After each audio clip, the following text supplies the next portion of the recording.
Hello, everybody. My name is Jérôme Darmont, and with my colleagues Cécile, Favre, and Sabine Loudcher from the ERIC Lab in Lyon, as well as Camille, Noûs, a fictitious author you may know about, we're going to present our experience in designing data lakes for digital humanities.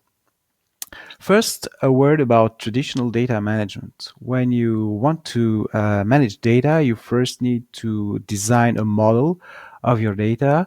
You also need to master the technologies, the corresponding technologies, that is database management systems. You may also have to handle different data formats such as XML, RDF, or JSON. And basically, you end up in transforming your data basically in the modeling process. So this is a big investment, and instead you may want to resort to computer scientists to help in the process. But please do not only use us as a service. We indeed advocate multidisciplinary research, and please believe us that your data are very interesting to us computer scientists, and it poses research issues for computer scientists. So the current solution we propose for managing data currently for digital humanities is data lakes, because data lakes address data siloing and big data variety issues, and I'm going to elaborate in the next slide. Well, I think you'll agree that there's a considerable variety in DH data. And usually, traditional data management handles data variety by putting different types of data, for instance, textual documents, structured data, semi-structured data in several systems. And these separate systems do not interoperate very easily. This is what we call siloing. And finally, a data lake is based on big data technologies, and thus is very scalable. So now let me define what is a data lake.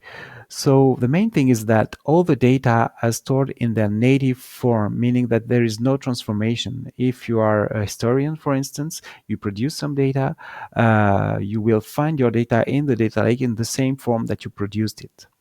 There is also no need for a schema, so no, well, a priori transformation. And if you need for analysis purposes to transform your data, it will be a new version of your data. So the initial data are still there. There is a new version, and everything is traced. There is a traceability in your data lake, so that you, in the metadata more precisely, so that you can easily go back from the initial data and see what transformation has been performed on your data. So putting all your data in the same repository allows for global and transverse analysis. One important pitfall, though, in data lakes is that you do not have an efficient metadata management. You end up with data swamp, meaning that you put data in your data lake, but you cannot retrieve it. So it's basically a useless data lake.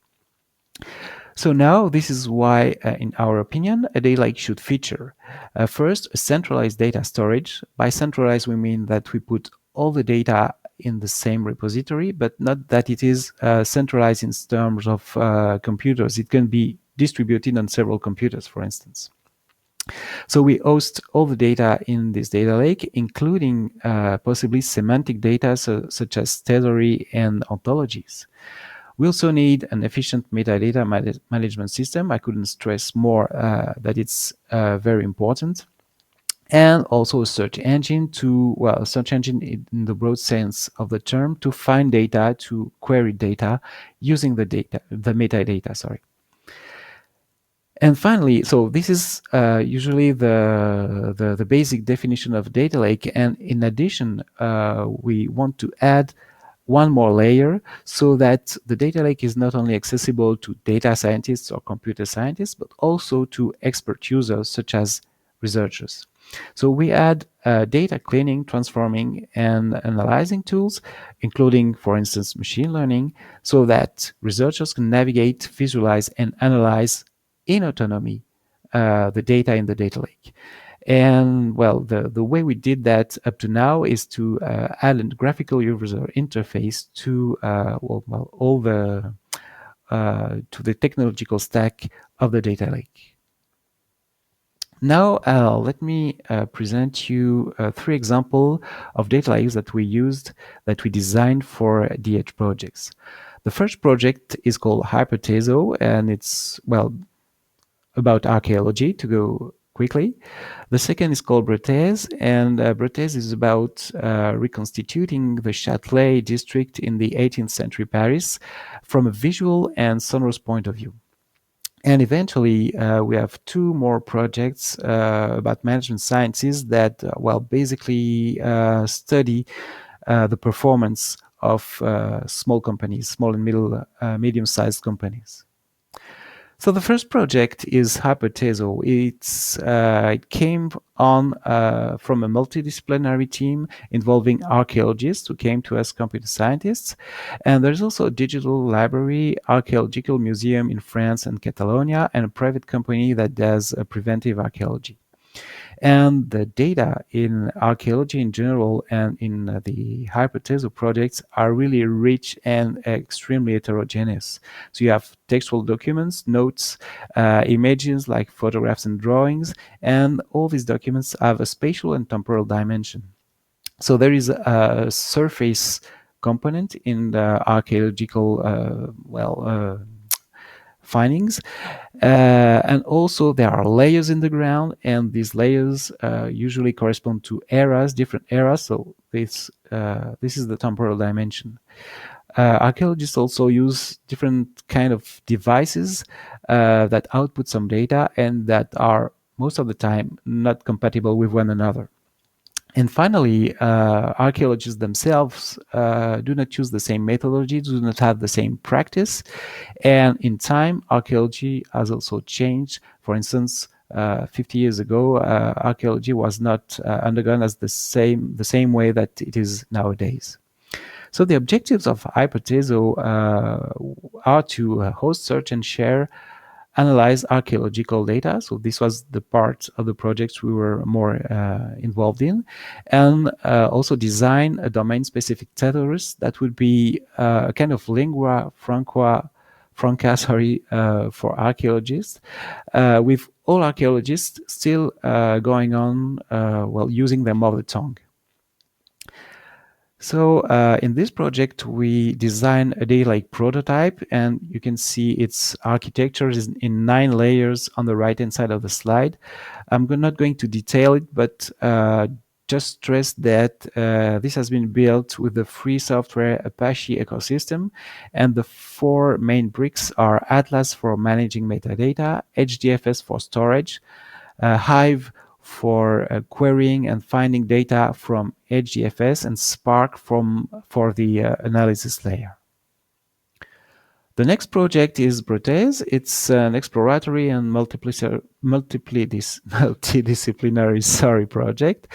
And again, the data are really varied and interesting. So we have a 3D video game model, 2 models actually, with lots of elements. For instance, each door, each pavement, each window in the model is in a database.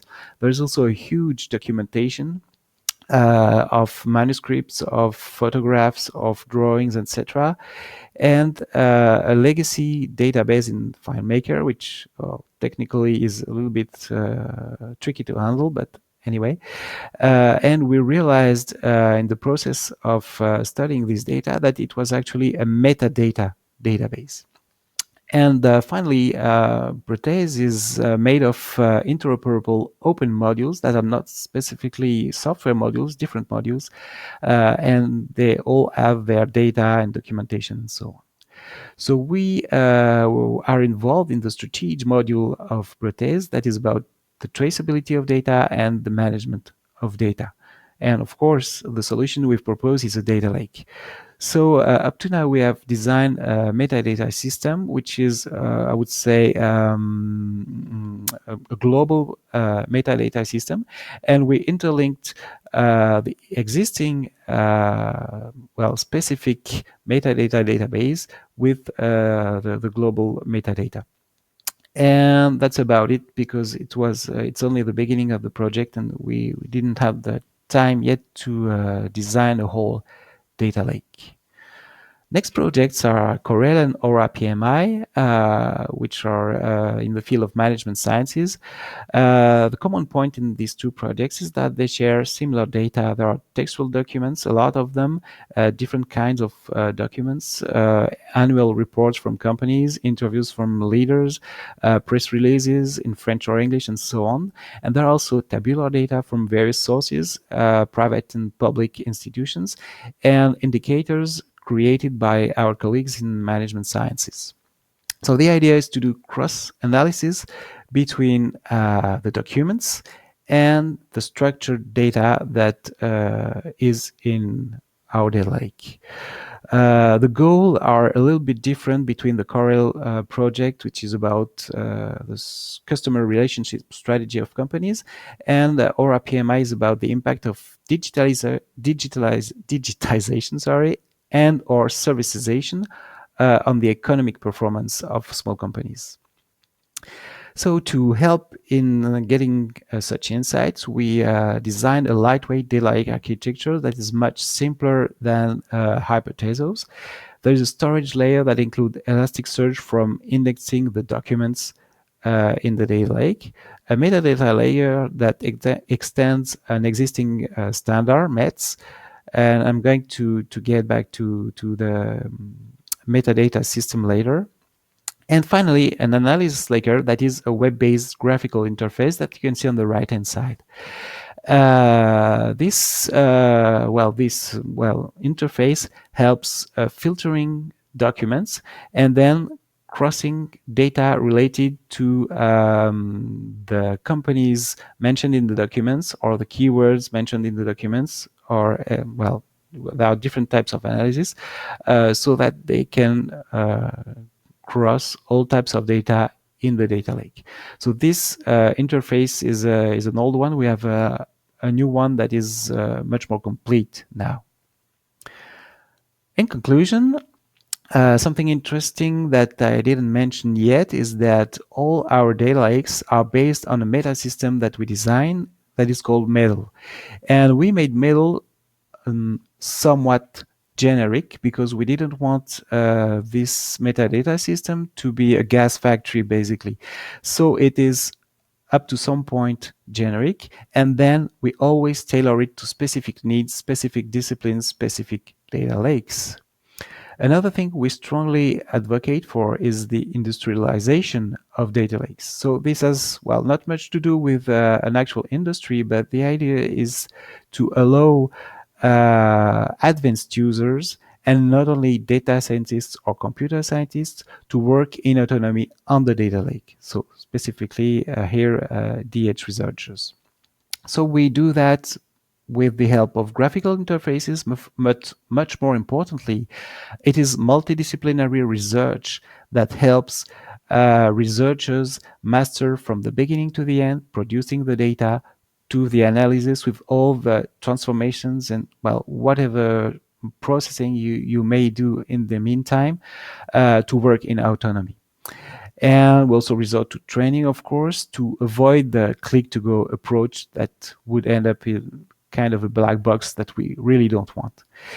And eventually, we think that this approach allows transparency by design.